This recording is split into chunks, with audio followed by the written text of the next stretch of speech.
بسم اللہ الرحمن الرحیم۔ آج ایک بھائی نے مناظرہ بھیجا جو انڈیا میں مفتی شمائل ندوی اور جاوید اختر نامی کسی شخص کے درمیان ہوا اور مجھے تبصرہ کرنے کے لیے کہا گیا۔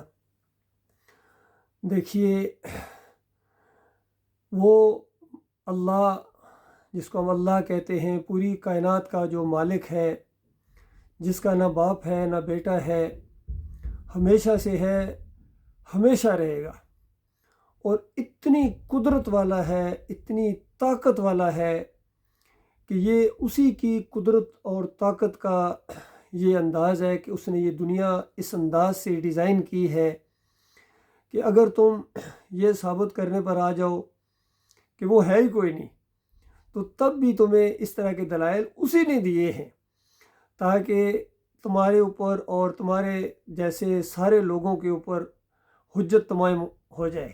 اور اس انداز سے جب کوئی بحث چھڑتی ہے تو خیر ہی کے ذریعے سے چھڑتی ہے۔ یہ وہی اوپر والا ہے جو اس انداز سے لوگوں کے درمیان گفتگو کرا کے انسانوں کے اوپر اپنی حجت تمام کرتا ہے، کیونکہ ایک بہت زبردست فیصلے کا دن آنے والا ہے جس کے لیے اس پوری کائنات کو بنایا گیا ہے اور انسانوں کو پیدا کیا اللہ تعالیٰ نے، اور انسان اس کی تخلیق کا شاہکار ہے۔ دور نہ جاؤ، انسان خود اپنے اوپر غور کرے تو اس کو دلائل مل جائیں گے کہ مجھے پیدا کرنے والا کوئی ہے جس نے مجھے پیدا کیا ہے۔ یہی دلیل اس کے لیے کافی ہے۔ دلائل اتنے زیادہ ہیں دلائل کہ اس کی وجہ سے یعنی دلائل کی روشنی اتنی زیادہ ہے، اتنی تیز ہے کہ کچھ کم ظرف لوگوں کو پھر اس روشنی میں، تیز روشنی ہونے کی وجہ سے گویا جس طرح الو کو کہتے ہیں نظر نہیں آتا، اس طرح ان کو بھی نظر نہیں آتا ہے۔ بہرحال یہ کوئی نیا مناظرہ نہیں ہے، تاریخ میں ہمیشہ اس طرح کے مناظرے ہوتے رہے ہیں اور انسانوں پر اپنی حجت تمام ہوتی رہی ہے۔ اس کی ایک دو چھوٹی چھوٹی میں مثالیں دوں گا۔ اسلامی اسکالر کے بارے میں آتا ہے ابو حنیفہ، امام ابو حنیفہ رحمۃ اللہ علیہ کے بارے میں کہ کسی مہلد نے اسی طرح مناظرہ کرنا چاہا اللہ کے وجود کے اوپر کہ کیا اللہ وجود ہے اس کا یا نہیں ہے، ڈز گاڈ ایگزسٹ اور ناٹ، جس طرح یہ انہوں نے مناظرہ کیا۔ تو وقت طے ہوا، لوگ اس میں اکٹھے ہوئے اور ابو حنیفہ رحمۃ اللہ علیہ تھوڑے سے لیٹ آئے، تو اس نے بڑا اعتراض کیا کہ اتنا بڑا مناظرہ تھا اور آپ اتنے بڑے عالم دین ہو کہ آپ نے وعدہ خلافی کی، لیٹ آئے، آپ کو جلدی آنا چاہیے تھا۔ تو انہوں نے آگے سے کہا کہ میری مجبوری تھی، اصل میں راستے میں ایک دریا بڑھتا تھا، پانی آج زیادہ تیز ہو گیا تھا بارش کی وجہ سے، تو میں حیران تھا کہ میں کس طرح وہاں مناظرے کی جگہ پہنچوں گا۔ تو اچانک ایک درخت کٹنا شروع ہو گیا، اس کے تختے بنے، پھر کیل اڑ کے کہیں سے آئے اور ایک دم کشتی بنی، اور پھر کشتی میں بیٹھ کے میں یہاں پہنچ گیا۔ تو ایک دم اس نے کہنا شروع کر دیا، تو یہ تو ہو ہی نہیں سکتا کہ ایک دم درخت کے خود تھوڑے سے تختے کٹ سکتے ہیں اور یہ ہو سکتا ہے، آپ ایک جھوٹ بول رہے ہیں۔ تو انہوں نے کہا کہ ایک چھوٹی سی کشتی اگر خود بخود نہیں بن سکتی ہے، یہ پوری کائنات خود کیسی بنائی ہے بغیر کسی بنانے والے کے، کیسے؟ تو اس انداز سے یعنی ایک گفتگو سامنے آئی۔ اسی طرح ایک چھوٹا سا واقعہ، کسی جہاز کے اندر ایک کوئی ماڈرن قسم کا آدمی اسی طرح جاوید اختر کی طرح بیٹھے ہوئے تھے، اور کسی مسلمان کی جو قریبی چھوٹی سی بچی تھی اس کو کہنے لگے کہ چلیں کچھ باتیں کرتے ہیں گاڈ کے بارے میں کہ ہے یا نہیں۔ تو اس بچی نے کہا کہ وہ باتیں تو ہم بعد میں کریں گے، پہلے یہ بتائیں کہ ایک ہی طرح کا چارہ گائے کو ڈالا جائے تو اس کے اندر سے جو گوبر نکلتا ہے اس کی شکل دوسری ہوتی ہے، اور وہی چارہ اگر بکری کو ڈالا جائے تو اس کے اندر سے جو گوبر ہوتا ہے وہ مینگنی کی شکل میں نکلتا ہے، یہ کیوں؟ تم پہلے یہ بتاؤ۔ اس نے کچھ سوچا، دماغ پر زور دیا، کیا اس نے بتانا تھا؟ اس نے کہا یہ تو مجھے معلوم نہیں ہے۔ تو اس بچی نے کہا کہ ایک بکری کی مینگنی کے بارے میں تجھے معلوم نہیں ہے، تو اس پوری کائنات کے مالک اور خالق کے بارے میں گفتگو کرنا چاہتا ہے؟ تو وہ کافر ہکا بکا رہ گیا۔ اسی طریقے سے نمرود ایک بہت بڑا بادشاہ گزرا ہے، اس نے وقت کے پیغمبر نبی ابراہیم علیہ السلام کے بارے کے ساتھ اسی طرح کا ایک مناظرہ کیا کرنا چاہا، اور ابراہیم علیہ السلام کو کہا کہ کیا دلائل ہیں تمہارے پاس کہ وہ جس رب کی بات کرتے ہو؟ تو ابراہیم علیہ السلام نے کہا وہ جس نے پیدا کیا ہے اور جو موت دیتا ہے، تو زندگی اور موت دیتا ہے، اس کی بات ہو رہی ہے۔ تو اس کافر بادشاہ نے کہا کہ یہ تو میں بھی کرتا ہوں۔ تو اس نے یعنی اپنے انداز سے کسی بے گناہ کو قتل کر دیا، اور کسی ایسے آدمی کو جو سزائے موت ہو چکی تھی اس کو چھوڑ دیا۔ اس نے کہا دیکھا یہ میرے ہاتھ میں بھی ہے۔ تو ابراہیم علیہ السلام نے اس سے الجھنے کی بجائے، بحث کرنے کی بجائے یہ کہا کہ دیکھو وہ رب، وہ مشرق سے سورج کو نکالتا ہے، تو ذرا مغرب سے نکال کے دکھا۔ تو وہ کافر ہکا بکا رہ گیا۔ تو اس طرح کے مناظرے ہوئے ہیں، لیکن جس نے نہیں ماننا ہے اس نے نہیں ماننا ہے، کیونکہ یہ کائنات انسان کو اسی طرح کا ریئیکشن کرتی ہے جس طرح وہ خود ایکشن کرتا ہے۔ اور اللہ جو ہمارا مالک ہے، خالق ہے، وہ بھی انسان کے ساتھ گویا اسی طرح ریئیکشن کرتا ہے جس طرح کا آپ اس کے بارے میں گمان کریں گے۔ اگر آپ گمان کریں گے کہ وہ کوئی نہیں ہے تو وہ آپ کو اسی طرح ریئیکشن کرائے گا کہ واقعی کوئی نہیں ہے، تمہیں اس طرح کے دلال تمہارے دماغ کے اندر آئیں گے۔ اور اگر آپ یہ یقین کریں گے کہ وہ ہے تو یہ ایمان اتنا بڑھتا جائے گا، اتنا بڑھتا جائے گا کہ پھر انسان اللہ اپنے مالک کی بندگی اس طرح کرتا ہے کہ جو ہے اس کو اپنی آنکھوں سے دیکھ رہا ہے، بن دیکھے اپنے مالک اور خالق سے وہ محبت کرتا ہے، اس کی اطاعت کرتا ہے۔ اسی طرح علی رضی اللہ تعالیٰ عنہ کے بارے میں آتا ہے کہ کسی نے، مولد نے، جاوید اختر کی طرح کوئی آدمی تھا، اس نے کہا کہ یہ جو تم اپنا تن من دھن لگا رہے ہو ایک ایسی چیز کی خاطر، ایک ایسی یعنی بن دیکھے اللہ کی خاطر، کہ تمہیں کچھ حاصل نہیں ہوگا اور تم بیوقوفی کر رہے ہو۔ تو انہوں نے بڑا عقلی جواب دیا، کیونکہ وہ باقی دلائل تو مانتا نہیں ہے۔ اس کو جواب دیا کہ دیکھو تمہارا یہ خیال ہے کہ بس مر کے مٹی ہو جائیں گے، کچھ نہیں ہے، اور میرا یہ خیال ہے کہ نہیں، مر کے مٹی نہیں ہونا ہے، بلکہ مرنے کے بعد اس دنیا میں جو کچھ کیا ہے، اور خاص کر اپنے مالک اور خالق کے حکم اور فرم برداری میں جو کچھ کیا ہے اس کے مطابق فیصلہ ہوگا۔ اور بالفرض تمہاری بات مانی جائے کہ مر کے ختم ہو جانا ہے، کچھ بھی نہیں ہے، تو پھر تو ہم دونوں برابر ہیں، اس میں تو کوئی ایسا مسئلہ نہیں ہے، میرا زیادہ زیادہ کیا جائے گا، جو کچھ چلو میں نے کیا۔ اور اگر بات میری سچی ہوگی، اس میں اگر سے شک والا معاملہ نہیں ہوتا ہے، یہ دوسرے کے عقل کو جھنجھوڑنے کے لیے ہوتا ہے۔ تو میری بات سچی ہو گئی اور تم نے اس کے لیے کوئی تیاری نہیں کی، کوئی کام ہی نہیں کیا، تم نے مانا ہی نہیں اس چیز کو، تو بتاؤ پھر تمہارا کیا بنے گا؟ تو یہ چیز انسان کو ہلا دیتی ہے اندر سے، سوچنے والے کے لیے۔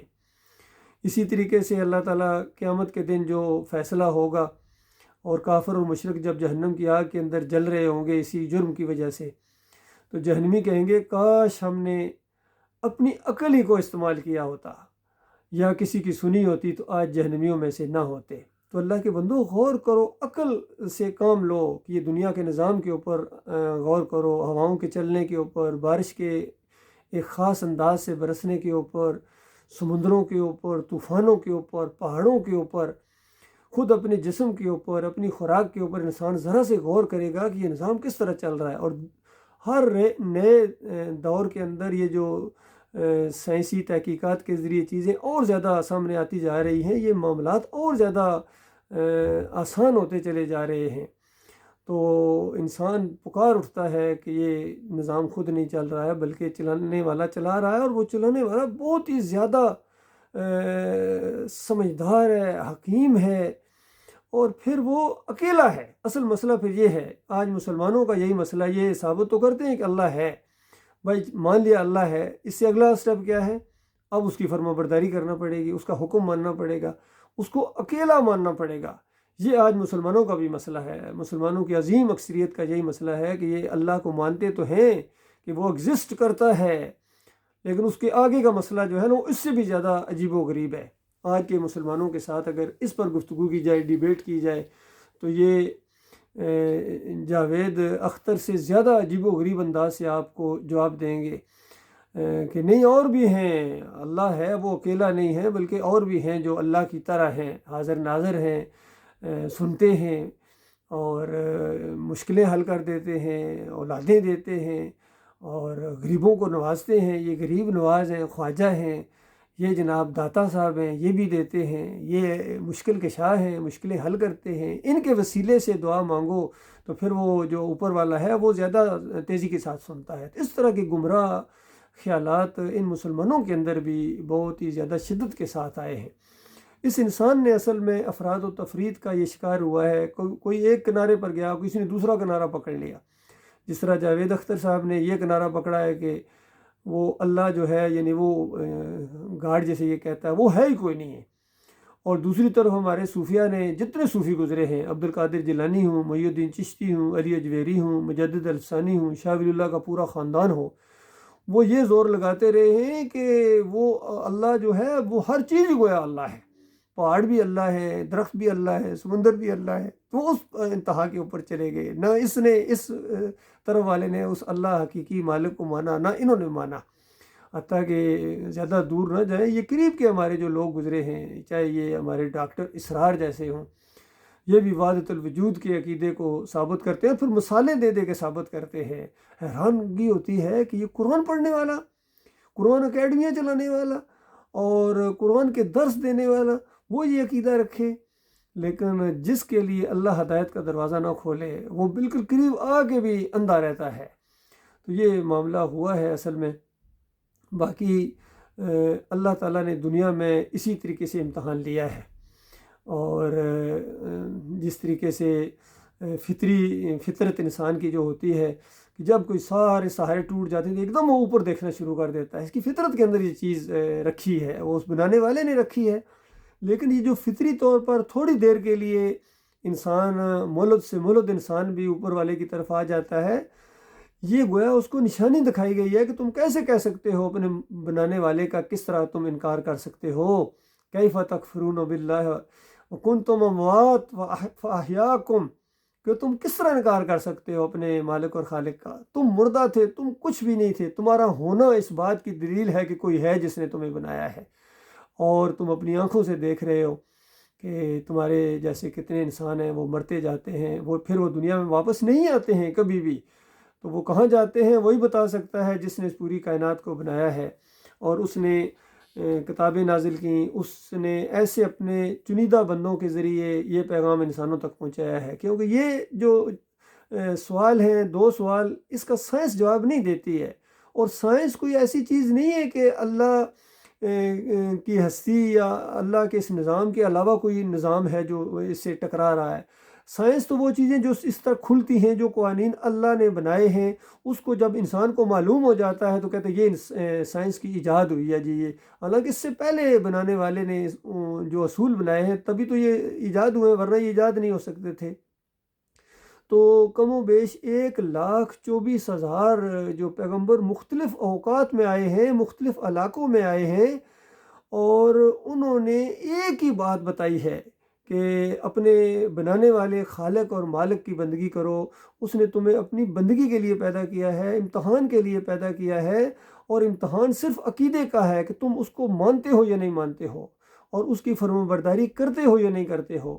یہ وقت اگر ختم ہو گیا تو پھر دوبارہ تمہیں موقع نہیں ملے گا۔ یہ تمہارا وہ جرم ہوگا، تمہیں عقل دی گئی ہے، تمہیں اشرف المخلوق بنایا گیا ہے، اور اسی وجہ سے تمہیں فوقیت دی ہے تمام مخلوق کے اوپر، اور جو معزز ترین قسم کی مخلوق تھی جو ہر وقت اللہ کی تسبیح، حمد اور ثنا بیان کرتی رہتی تھی، اس کو تمہارے سامنے جھکایا ہے تمہیں عزت دینے کے لیے۔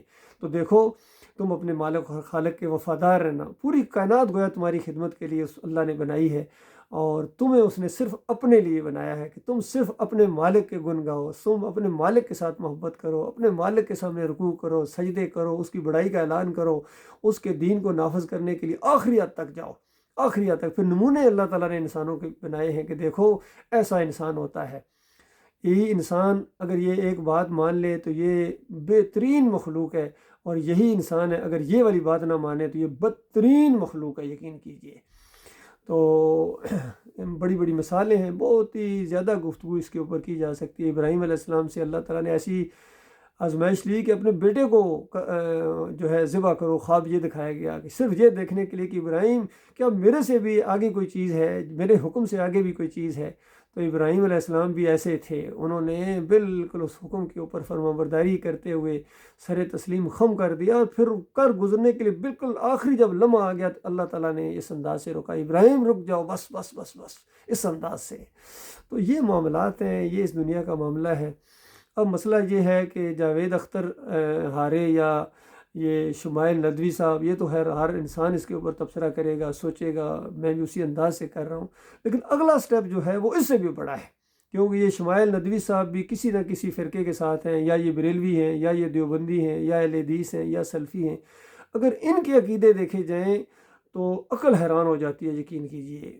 ان کے عقیدے اس طرح شرک آلودہ ہیں، اور پھر دین کو انہوں نے پیشے کے طور پر اپنایا ہو، یہ بھی آپ کو پتہ ہونا چاہیے کہ بجائے اس کے کہ جس اللہ کو یہ ثابت کر رہے ہیں اس اللہ کے فرما بردار بنیں، اس اللہ کے لیے نمازیں پڑھائیں یا اذانیں دیں، یہ اس کی بھی اجرت وصول کر لیتے ہیں۔ ان کے سارے مسلک جتنے ہیں، بریلوی ہوں، دیوبندی ہوں، اہل حدیث ہوں، سلفی ہوں، حنبلی ہوں، یہاں کے سعودی ہوں، سب نے دین کو ایک پیشے کے طور پر اپنایا ہے، جن کی زبانوں کے اندر قرآن ہے۔ یقین کیجیے ان کے عقیدے بھی میں نے دیکھے ہیں، بڑے قریب سے جا کر دیکھا ہے انہوں نے۔ یقین کیجیے کہ ان کے عقیدے اس طرح مشرکانہ ہیں کہ بتاؤ قرآن کے اوپر تمہارا ایمان ہے؟ آخری نبی محمد صلی اللہ علیہ وآلہ وسلم کے اوپر تمہارا ایمان ہے؟ نبی علیہ السلام تو فرمائے اقرأ القرآن ولا تعقلوا بہ، قرآن کو پڑھو، پڑھاؤ، اس کو ایمان عقیدے کو سمجھنے اور سمجھانے کا ذریعہ بناؤ، لیکن اس کو کمائی کا ذریعہ نہ بناؤ۔ اور سارے اس کے اوپر کماتے ہیں، نمازیں پڑھانے کے پیسے لیتے ہیں، ہر جگہ سلفی ہوں، حنبلی ہوں، میں نے دیکھا بڑی بڑی تنخواہیں ان کی اذان دینے کے۔ نبی علیہ السلام نے فرمایا مؤذن اس کو رکھو جو اجرت نہ لے، اور یہ سارے اجرتی ہیں، اذان کی تنخواہ لیتے ہیں، اندازہ لگائیے۔ تو بتاؤ تمہیں کیا فائدہ ہوا؟ تم نے جو ثابت کیا ہے کہ اللہ ہے، وہ ہے، اور وہ پوچھے گا، اس نے یہ نظام ایسے نہیں بنایا ہوا ہے۔ تو میرے بھائیوں، اور جہاں جہاں تک یہ آواز پہنچے، یہ واقعہ جو پیش آیا ہے اس سے انشاءاللہ خیر ہی نکلے گا، یقین کیجیے۔ اور یہ بھی اوپر والے کی قدرت ہے، اس کے ہونے کی دلیل ہے کہ اس نے یہ انداز اختیار کیا ہے۔ حتیٰ کہ میں جو بول رہا ہوں، اس کے اوپر تبصرے کر رہا ہوں، دوسرے لوگ تبصرے کر رہے ہیں، یہ سارے کے سارے اسی کے ایک منصوبے کا ایک حصہ ہیں۔ اور جو اس بات کو مانے گا اپنے مالک کا بندہ بن جائے گا، ان فرقوں سے نکلے گا، اور دنیا کی بجائے آخرت کی وہ بازی کھیلے گا، تو واقعی وہ اپنے مالک اور خالق کو غفور الرحیم پائے گا۔ اور وہاں ایک ایسا نظام چل رہا ہے کہ اللہ تعالیٰ نے اپنے بندوں کے لیے ایسے ایسے محلات تیار کر کے رکھے ہوئے ہیں، یعنی دنیا کے اندر جو بھی کوئی پریشانیاں، غم، جدائیاں، ناممکن، اس طرح کی جتنے الفاظ ہیں یا جتنے انداز ہیں، وہ اس دنیا میں ختم کر دیے جائیں گے۔ اور اس کے علاوہ جو دنیا میں جتنی حسرتیں ہیں کہ انسان چاہتا ہے یہ بھی ہو جائے، ایسا ہو جائے، کاش یہ ہو جائے، وہ سب کچھ وہاں ہو جائے گا۔ تو بتاؤ وہ کیسی زندگی ہوگی؟ اور وہ ہمیشہ ہمیشہ کی زندگی ہوگی۔ اعلان کر دیا جائے گا کہ ہمیشہ تم جوان رہو گے۔ انسان جانتا ہے جوانی کیا چیز ہوتی ہے، ہمیشہ جوان رہو گے، کبھی بوڑھے نہیں ہوگے، اور تم ہمیشہ تندرست رہو گے، کبھی بیمار نہیں ہوں گے۔ بیماری انسان جانتا ہے کیا چیز ہوتی ہے۔ اور پھر کہا کہ تم ہمیشہ ہمیشہ خوش و خرم رہو گے، کبھی پریشانی تمہارے قریب نہیں آ جائے۔ انسان جانتا ہے پریشانی کیا چیز ہوتی ہے۔ اور پھر کہا جائے گا تم ہمیشہ ہمیشہ زندہ رہو گے، تمہیں کبھی موت نہیں آئے گی، بلکہ وہاں موت کو بھی موت دے دی جائے گی۔ اس طرح خوشی کا اعلان کر دیا جائے گا، اور وہ مالک خالق جس نے ہمیں بنایا ہے وہ اعلان کر دے گا کہ میرے بندو، اب میں ہمیشہ ہمیشہ تم سے کبھی ناراض نہیں ہوں گا۔ اور دوسری طرف ان سارے کافروں کو، مشرکوں کو، ملحدوں کو ایسی خوفناک آگ کے اندر دھکیل دیا جائے گا، اتنی گہرائی کے اندر ان کو پھینکا جائے گا کہ 70 سال لگے تھے پتھر کو نیچے پہنچتے ہوئے۔ اور سب سے نیچے جو آخری درجے کا جہنم ہوگا، اس کے اندر ایسے ہی دوغلوں کو، منافقوں کو رکھا جائے گا، جو حالانکہ مسلمان تھے لیکن دوغلے تھے، دو رخے تھے اور مخلص نہیں تھے، مخلص مومنین کے مخالف تھے، پروپیگنڈے کرتے تھے، الزامات لگاتے تھے، ان کو وہاں رکھا جائے گا۔ خون اور پیپ کی وادیوں کے اندر ان کو دھکیلا جائے گا۔ ان کی سر اس طرح ہو جائیں گے جس طرح بنی سری ہوتی ہے، کبھی دیکھی ہوگی، تو اس وقت ان کو پتہ چلے گا وہ ہے یا نہیں ہے۔ اس وقت چیخیں گے، چلائیں گے، یا اللہ ہمیں ایک دفعہ دنیا میں بھیج دے، اب ہمیں یقین آ گیا ہے کہ تو ہے، تیری جہنم ہے، فرشتے ہیں، کتابیں ہیں، انبیاء نے سچ کہا تھا، اب ہم دوسرا رویہ اختیار کریں گے۔ مجھے چھوٹا سا واقعہ یاد آ گیا، میرے ساتھ ایک ٹیچر تھا، انڈین ہندو تھا، اس سے دعوت چلتی رہتی تھی، بات چیت میں کرتا رہتا تھا اس سے کہ دیکھو یہ مورتی پوجا کیوں کرتے ہو، یہ مورتیوں کی پوجا کرنا یہ بہت ہی بڑی جہالت ہے۔ ساتھ میں یہ بھی بتاتا تھا کہ کہیں یہ نہ سمجھو کہ میں صرف ہندوؤں کو کہہ رہا ہوں، میں کہہ رہا تھا یہ جو مسلمان مزار پوجا کرتے ہیں، گنبد پوجا کرتے ہیں، اور مردوں کو سننے والا سمجھتے ہیں، دیکھنے والا سمجھتے ہیں، ان کے واسطے وسیلے دیکھتے ہیں، یہ بھی تمہاری طرح ہی کے یعنی بد عقیدہ لوگ ہیں۔ تم دونوں کا ایک ہی عقیدہ، تم کھڑے معبود کو پوجتے ہو، یہ لیٹے ہوئے معبود کو پوجتے ہیں، تم وہاں پھیرے لگاتے ہو، یہ وہاں طواف کرتے ہیں، تم وہاں بھجن گاتے ہو، یہ قوالیاں گاتے ہیں، تم وہاں پرشاد بانٹتے ہو، یہ نیاز بانٹتے ہیں، فرق کوئی بھی نہیں ہے۔ تو یہ دونوں ایک ہی طرح کے مجرم ہیں، دونوں ایک ہی طرح کی سزا۔ تو آگے سے ہنس پڑتا تھا، کہتا کوئی بات نہیں، ایسے نو پرابلم، اس طرح کی بات آگے سے کہہ دیتا تھا، بڑے بڑے عذاب سے بھی ڈراتا تھا، تب بھی اس کے اوپر کوئی اثر نہیں ہوتا تھا۔ ایک دن بیٹھا ہوا تھا تو میں نے ہلکی سی جو پن ہوتی ہے وہ سوئی، وہ ہلکی سی میں نے اس کو ذرا ایک اس کے بازو کے اوپر تھوڑی سی ایسی چبھائی، اچھل کے ادھر جا کے گرا۔ تو میں کہا کیوں بھائی، no problem, what problem, why you یعنی جمپ؟ تو کہتا ہے آئی فیل پین۔ اب پتہ چلا ہے یہ اتنی سی سوئی کے اوپر تم اچھل پڑے ہو، اور جب میں جہنم کا ذکر کرتا ہوں تم کہتے ہو نو پرابلم، وہاں گرز ہوں گے اور تھوڑے کے انگارہ بنے ہوئے، اور ہمیشہ ہمیشہ کی آگ کے اندر تمہیں رکھا جائے گا اگر تم نے آج یہ بات نہ مانی۔ تو یہ مسلمان بھی اپنے دماغ کی ساری کھڑکیاں کھولنے، آج جتنے مسلمان پائے جاتے ہیں یہ اسی طرح کے شرک کے اندر ملوث ہیں جس طرح ہر دور کے مشرکین رہے ہیں۔ نوح علیہ السلام 950 سال بتاتے رہے کہ یہ مردے کچھ نہیں کر سکتے ہیں، یہ 5 اولیاء اللہ ہیں، مت پکارو ان کو، ان کے طریقے پر چلو، لیکن وہ قوم نہیں مانی تھی۔ پھر جب عذاب آیا تو بیوی بھی عذاب میں رگڑ دی گئی اور بیٹا بھی عذاب میں رگڑ دیا گیا۔ ابراہیم علیہ السلام کا والد آزر وہ بھی پکڑا گیا اور اس کے کچھ کام نہ آئے ابراہیم علیہ السلام۔ خود آخری نبی محمد صلی اللہ علیہ وسلم کا چچا اور والدین اور دادا تک کے بارے میں آتا ہے، دادا کے بارے میں آتا ہے، امام بخاری روایت لائے ہیں کہ وہ ان کا دین اور محمد صلی اللہ علیہ وآلہ وسلم کا دین اور، یہ توحید والا دین ہے، وحدانیت والا دین ہے، یہ کوئی وراثت میں نہیں ہے۔ آج جس طرح اپنے آپ کو یہ سید کہتے ہیں، گویا ایسا ثابت کرتے ہیں ہم ان کی اولاد میں سے ہیں، تو اس سے تمہیں کیا فرق پڑے گا؟ اصل مسئلہ یہ ہے کہ مانو ایمان کو مانو، توحید کو مانو۔ جتنے مشرکین مکہ تھے یہ ابراہیم علیہ السلام کی اولاد میں سے تھے۔ آج یہ جو ثابت کر رہا ہے کہ اللہ ہے ہی کوئی نہیں، یہ بھی آدم علیہ السلام نبی کی اولاد میں سے ہیں، اور انبیاء کی اولادیں آگے جب چلی ہیں تو یہ انہی میں سے ہیں۔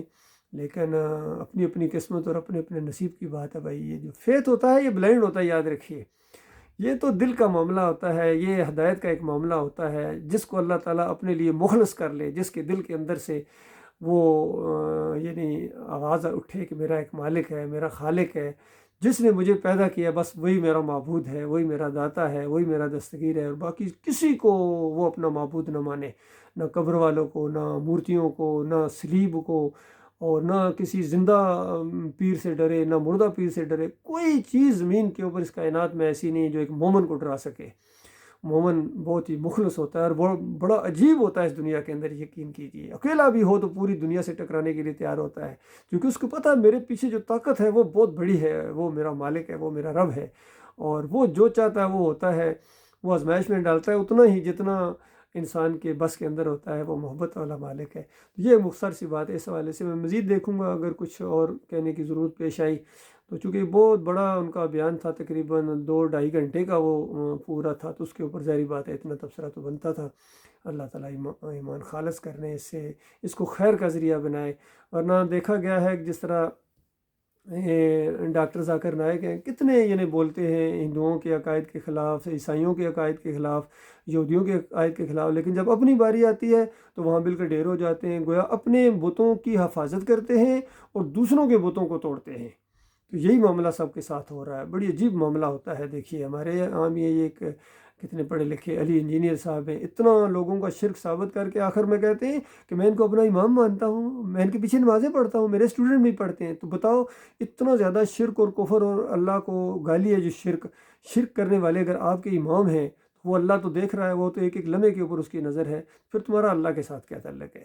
یہ معاملہ بالکل ثابت ہو گیا کہ جس کے عقیدے کے اندر شرک ہے، چاہے وہ مکی مولوی ہے، مدنی مولوی ہے، اجرت لیتا ہے، اگر اس کا عقیدہ خراب ہے اور وہ دین پر اجرت لیتا ہے، تنخواہ لیتا ہے، تو ایسے بندے کو امام بنانا یہ اللہ کی غیرت کو للکارنا ہے، اور بہت ہی زیادہ دین کا یہ مذاق ہے۔ بالکل ہم اللہ کے بندے ہیں، اور جو اللہ کے بندے ہیں صحیح معنوں میں وہ ہمارے امام ہیں، وہ ہمارے لیڈر ہیں، وہ ہمارے بھائی ہیں، وہ ہمارے ساتھی ہیں، اور جو ہمارے مالک اور خالق کے نہیں ہیں پھر وہ ہمارے کیسے ہو سکتے ہیں؟ تو ایسوں کے ساتھ یہ ہے کہ دعوت کا ایک تعلق رہ سکتا ہے، ان کو امام نہیں بنایا جا سکتا ہے۔